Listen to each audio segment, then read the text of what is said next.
टीचरों को कह दिया गया है कि आप नेक्स्ट ईयर 2024 में तैयार रहिए, और इसी बात का डर भी था कि मार्च के बाद कोई छुट्टी टीचरों को नहीं मिलेगी, और उन टीचरों को जिन्हें कि दे दिया गया है अल्टीमेटम की बोर्ड एग्जामिनेशन की कॉपी चेक करने जानी है।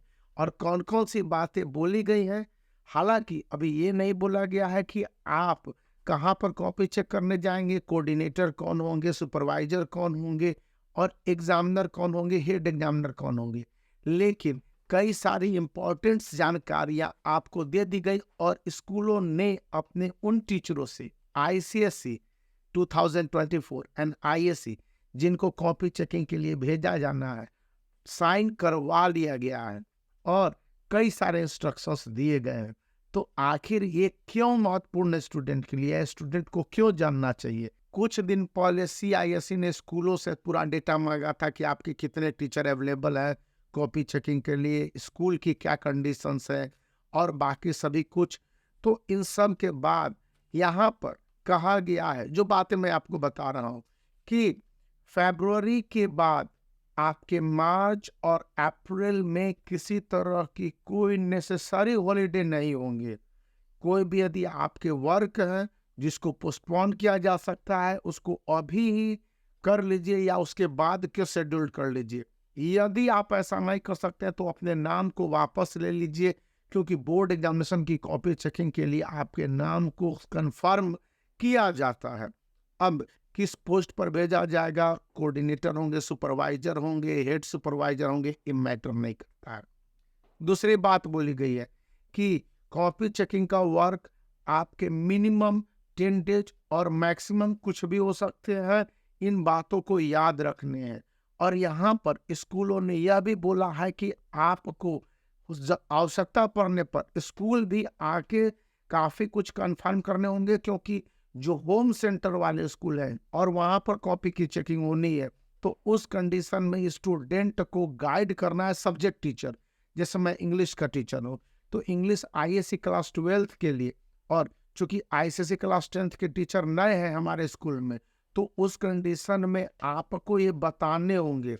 यहाँ पर दो तरह के टीचरों को बोर्ड एग्जामिनेशन की कॉपी चेकिंग के लिए अपॉइंट किया गया। कुछ टीचर एकदम नए हैं, मतलब उनका अनुभव बहुत कम है, लेस है, और एक है जो काफ़ी एक्सपीरियंस टीचर है। जनरली एक्सपीरियंस टीचर को ही प्रेफरेंस दिया गया है, और 95% से टीचर ज़्यादा एक्सपीरियंस टीचर हैं, जिनको कोऑर्डिनेटर, सुपरवाइजर या एग्जामिनर, हेड एग्जामिनर के काम में लगाया जाना है।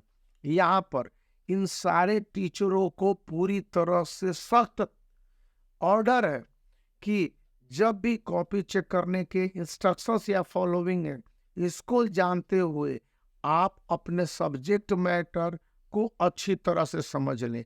यहाँ पर जो स्पेसिमेन सैंपल पेपर थे, उसको बनाने के साथ साथ देख लेने हैं कि किस तरह से इसके आंसर को सीआईएससी ने प्रपोज किया है, और जब सीआईएससी ने जिस आंसर को प्रपोज किया है उसमें कोई एरर है कि नहीं है, और जब अगर किसी तरह के एरर आप पाते हैं तो उसको किस तरह से दुरुस्त किया जा सकता है, इसके बारे में। जैसे कि देखिए, आपके यहाँ पर वर्ड लिमिट को क्रॉस किया गया है, यहाँ पर दिख रहा होगा कुछ, यहाँ पर नहीं दिख रहा होगा, तो वर्ड लिमिट को क्रॉस किया गया है, तो आपको इन बातों को ध्यान रखना है।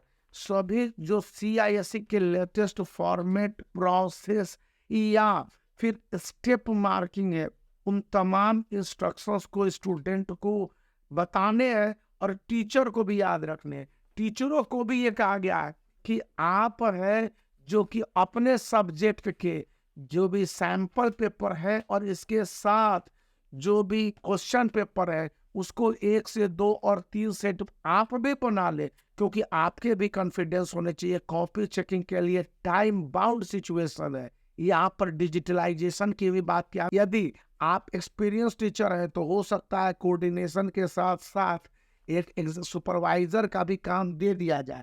उस कंडीशन में आप क्या करेंगे, ये अभी बातें बोली गई हैं। यहाँ पर जो एग्जामिनर, उनके सारे डिटेल मांग लिए गए हैं, जैसे बैंक डिटेल्स हैं और सारे जो भी उनके आधार कार्ड है, आईडी कार्ड है, टीचर का अपना आइडेंटिटी नंबर होता है, कितने समय तक उन्होंने सीबीएसई और सीआईएसई के द्वारा जो भी प्रोग्राम चलाए गए हैं, national education policy, new education policy 2022-23 enactment है, वो उसके हिसाब से उसके कम से कम 25 आवर्स आपने कंप्लीट किए हैं, तभी आप बोर्ड एग्जामिनेशन की कॉपी चेकिंग के लिए लायबल होंगे।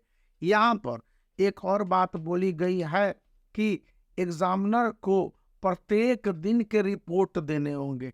प्रत्येक दिन के रिपोर्ट देने का मतलब क्या कहा गया है कि आप एक दिन में कितनी कॉपी की चेकिंग करते हैं और उन कॉपी की चेकिंग के दौरान किस स्टूडेंट को कितने मार्क्स मिलते हैं, किस स्टूडेंट को कितने कम मार्क्स मिलते हैं। डेली रिपोर्ट का डिजिटलाइजेशन होगा और ये रिपोर्ट देने के बाद ही एग्जामिनर है जो कि उस सेंटर से निकलेंगे, और कभी भी आज के काम को कल पर पेंडिंग नहीं किया जाना है। मतलब कहने का अर्थ यह है कि यदि एक एग्जामिनर कॉपी चेकिंग करने के लिए जाता है तो उसे 25 कॉपीज का सेट दे दिया गया या 30 कॉपीज दे दिया गया, 35 कॉपीज वाट एवर जो भी है, और टाइम पीरियड की 8 आवर में आपको चेक करने हैं, 25 कॉपी चेक करने हैं, 20 कॉपी चेक करने हैं।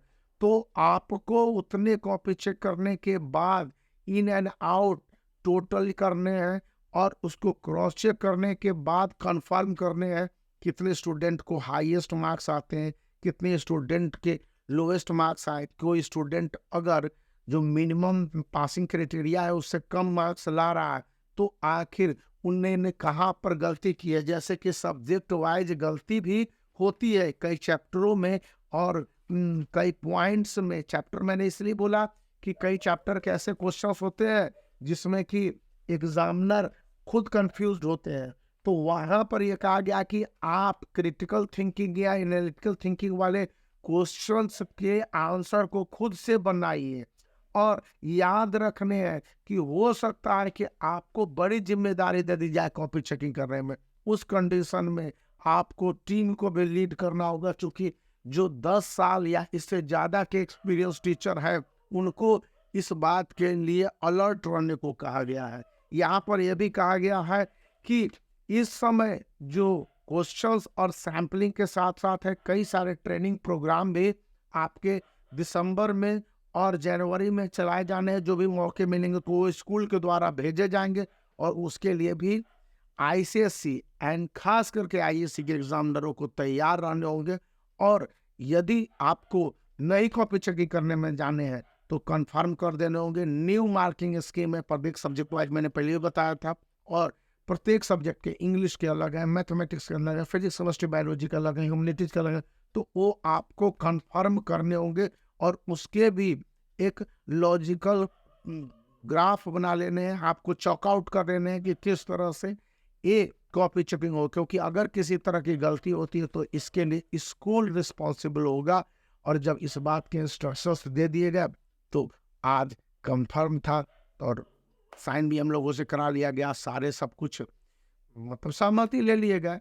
तो हेल एंड हार्टी रहने पर कॉपी चेकिंग करने के लिए जाना पड़ेगा, या जो भी रिस्पॉन्सिबिलिटी मिलेगी वो अभी से है। तो माइंड मेकअप कर लिया गया, तो मैंने सोचा आपके साथ शेयर कर दूं। वीडियो को आप लाइक कर दीजिए, चैनल को शेयर कर दीजिए, सब्सक्राइब कर दीजिए, क्योंकि आने वाले समय में जो हम एग्जामिनरों को बताया जाना है हम आपके साथ जरूर शेयर करेंगे और बताएंगे भी और उसके साथ पढ़ाएंगे।